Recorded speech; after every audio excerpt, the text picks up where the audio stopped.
Hello, cheeseheads, and welcome to the very first Seb Sunday Transfer Talk, a new show at the end of the week to round up all the very latest transfer news and speculation for all you Tottenham Hotspur fans out there. We will be analysing our incomings, speculating on outgoings, and generally dissecting all transfer talk throughout this summer. So, without further ado, first things first, let's look at our first actual signing. Yes, cheeseheads, an actual signing announced in June and in a breakaway from tradition, an experienced international aged 33. Ivan Perisic joins us on a 2-year deal following the expiry of his contract at Inter Milan. From what he said in his first interview, he'd been speaking to Spurs for quite a while, and Champions League football has helped us to secure the Croatian signature.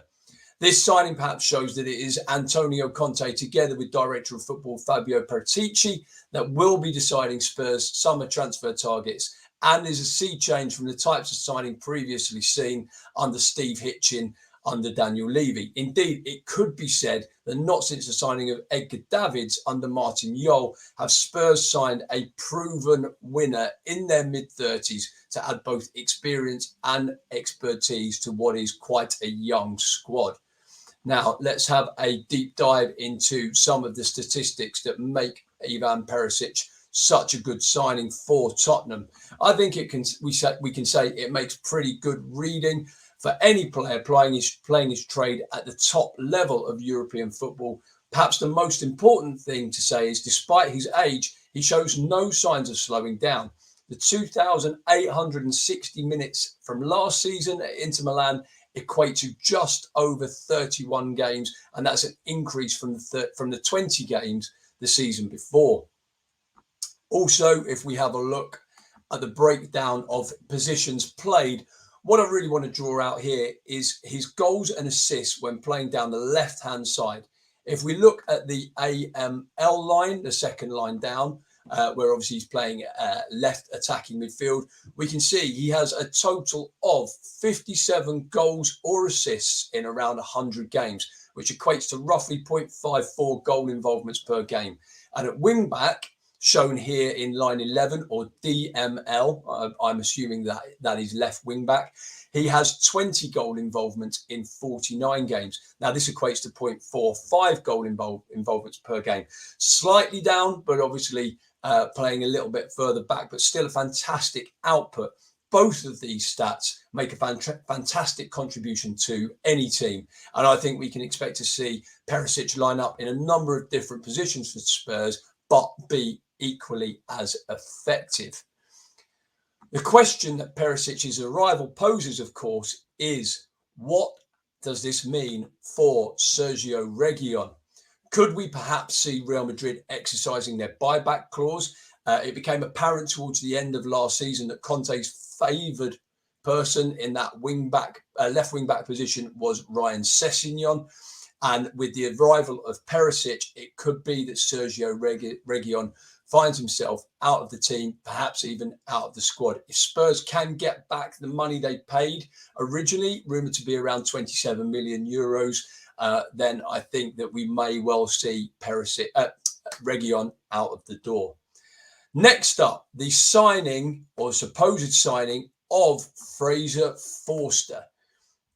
We understand that Forster is set to join Tottenham at the end of his current deal with Southampton, but as reported by Alistair Gold of Football London, we will be unable to announce this signing officially until the end of his current deal. So it all seems a little bit silly, but surely we can expect to see Forster holding up a Spurs goalkeeping jersey very soon.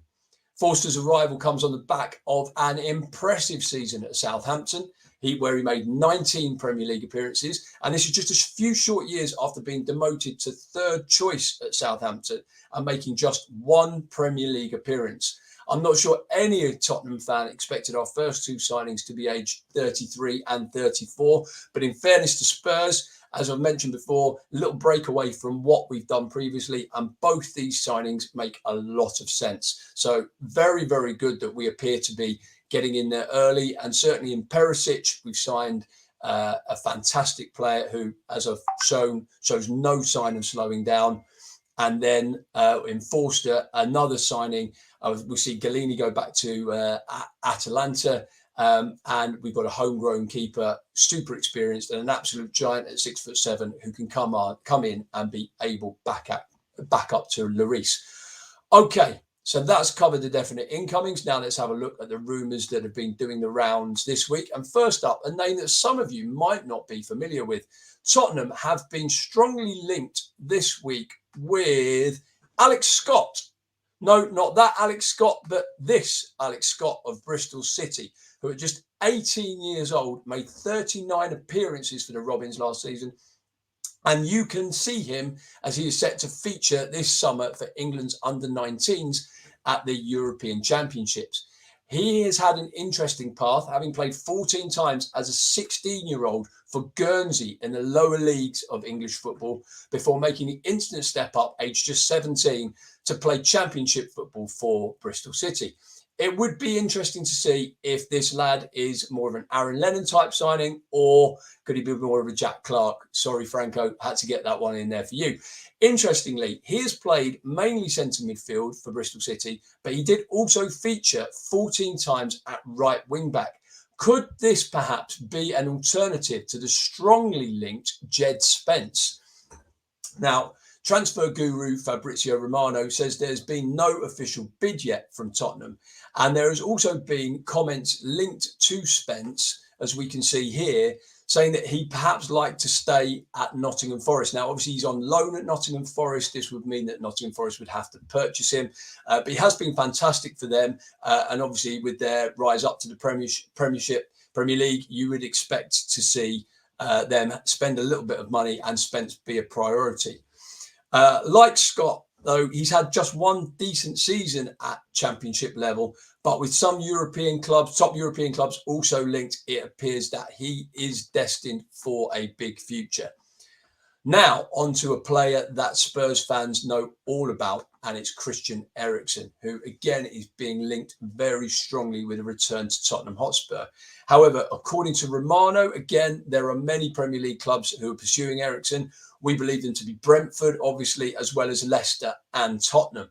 Surely for a player who has stated he wants to play Champions League football, there isn't a lot of choice there.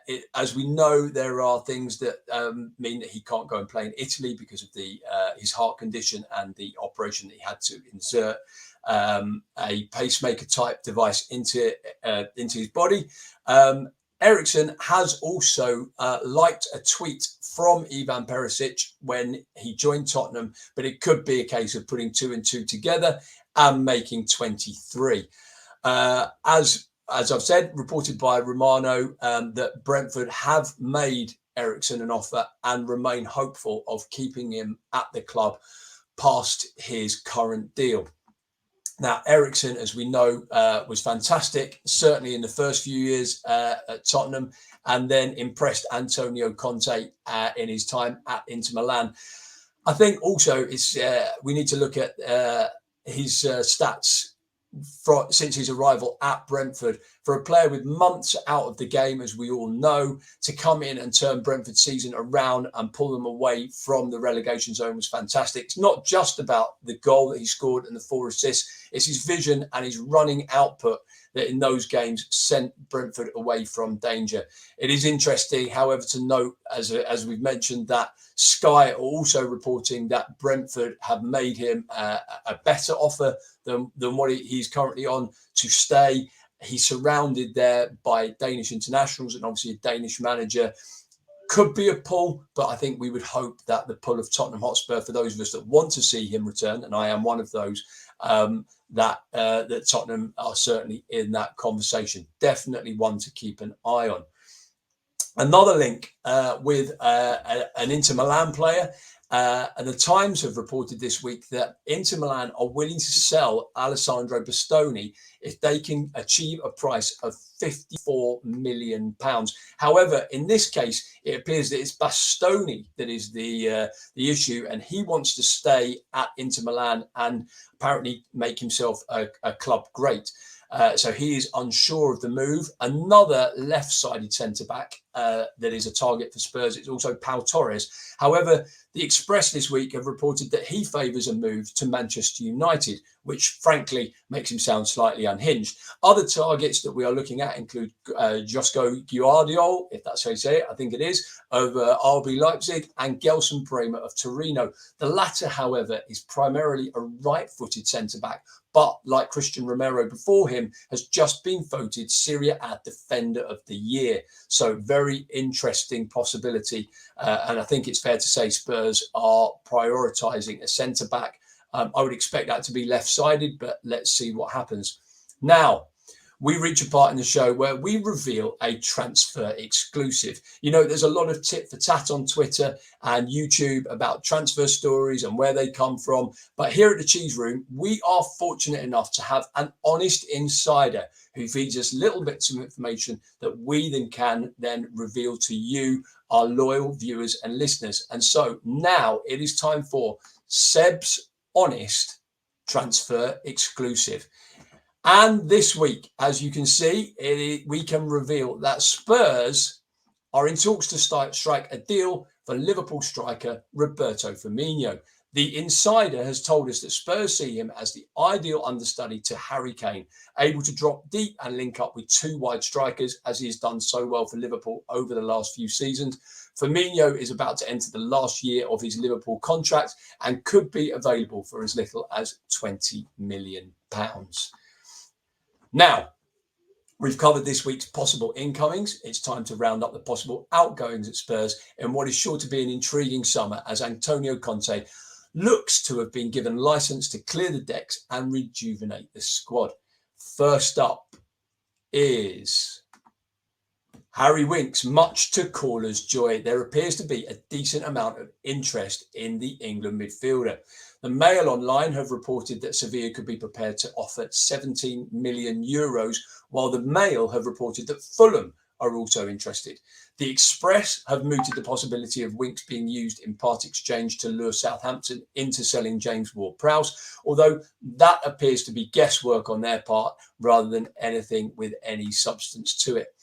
I have seen media reports as well saying that Winks is looking to move in order to stake a claim for a World Cup place. But in my opinion, I think he's a little bit away from that. There are a lot of English central midfielders that could easily overtake, if not already overtaken, Harry Winks in Gareth Southgate's thoughts. So yes, I think he will move, and yes, I think he needs to move. But in terms of an England recall, I think that is some way off. We may yet be proven wrong. Also this week, it appears that Spurs have set an asking price for on-loan midfielder Giovanni Lo Celso. Fabrizio Romano tweeted earlier this week that Daniel Levy will be asking interested parties for 20 million euros. This would obviously mark a significant loss for the chairman, who isn't known for losing money on players. But yet again, this may show the sea change in Levy's thinking and an understanding that perhaps purchase mistakes have been made under the old scouting regime, and these need to be quickly rectified and money brought into the club to give to Antonio Conte and Fabio Paratici, who so far appear to be doing a decent job with their purchases. Another player who is surely out on his way from Tottenham Hotspur would be striker, come winger, come striker, Steven Bergwijn. Dutch newspaper De Telegraaf report that even though Ajax have had a change of management at the top, with obviously Erik ten Hag moving to Manchester United, the Dutch club are still keen on signing the 24-year-old, who is looking for regular first-team football to cement his place in the Dutch World Cup squad. I think this is going to be a familiar theme throughout the summer. Players who feel that they need to be playing regular football in the first 3 months of the season in order to prioritise them or put themselves high up in the international managers' thoughts for the World Cup in November and December. From my point of view here, there is undoubted talent with Steven Bergwijn. However, whenever he has had the chance to play, replacing Son or Kane, it's been very limited minutes. It's going to take a hell of a player to come in and take those positions. And I think in Antonio Conte's thoughts, obviously with the arrival of Kulusevski and having Lucas Moura, Bergwijn is some way down that pecking order. His stats actually for Spurs don't come anywhere near the likes of Son and Harry Kane. And I think on this time, it would be best for both parties if he returns home. Something you may not have heard of, interestingly, the Manchester Evening News reported this week that Manchester United made a late attempt to prize Dane Scarlett away from Spurs before he signed his new contract. In addition, various media sources have reported Championship clubs, notably Preston North End, have made inquiries with Spurs as to a season-long loan. And this is an interesting one. The question I think the Tottenham management have to ask themselves is a loan and playing time better for a player than perhaps training time and the odd appearance, but training with the likes of Son and Harry Winks and under the guidance of Antonio Conte, Christian Stellini and the other coaches at Tottenham, which is better? Does he go and get game time, or does he in fact stay at Spurs and develop there? Undoubtedly, though, Scarlett, fantastic future as indicated by the recently signed contract. Okay, time now for the Terrible Rumour of the Week award. And the first winners of this prestigious award are ProjectFootball.com, who this week announced that Liverpool boss Jurgen Klopp is a huge admirer of Son Heung-min and that only Spurs achieving Champions League football has stopped them from making a huge bid for the South Korean star. We're not quite sure what to make of this non-story. I'm thinking that in future weeks, we'll put a little bin up in the corner of the screen somewhere, and that maybe we can drop all of these terrible rumours. No doubt there'll be a Kane rumour coming along, maybe a Romero rumour, and we can just drop them all into this bin and forget that anyone would ever make up anything like this. However, the award this week was a close run thing, as I did hear a rumour that is definitely rubbish. And that is that there are a number of clubs interested in Tanguy and Ndombele. I don't know who those clubs are. I don't know where those clubs are. But I think this could be one of the hardest jobs that Fabio Paratici has this summer, is to offload the £64 million purchase, who is on £200,000 a week, who went back home, as we know, to Lyon, and failed really to impress. It's going to be very interesting to see what goes on with Tanguy and Ndombele this summer, but we will be all over it and keep you updated. And that, Cheeseheads, concludes the first Transfer Talk Show. I know it's brief and I hope you enjoyed it. We hope that it becomes a regular Sunday night fixture this summer. Please, if you have any transfer news or rumours that you would like us to discuss on the next show, then please get in touch on Twitter at Cheese Room Spurs, or on Facebook, where you can find us at the Cheese Room Podcast. You can also message me directly at Cheese Room Seb. And remember, keep an eye out for all our YouTube content. We have shows with Caller and Shan this week. Please make sure that you hit that like and subscribe button, as well as subscribing to your podcast provider to hear all of our latest pods. I would personally like to thank John and JP from the Cheese Room for all their help with producing the show. A big thanks to you for watching. I hope you come back and watch again. And until next time, Cheeseheads, come on, you Spurs!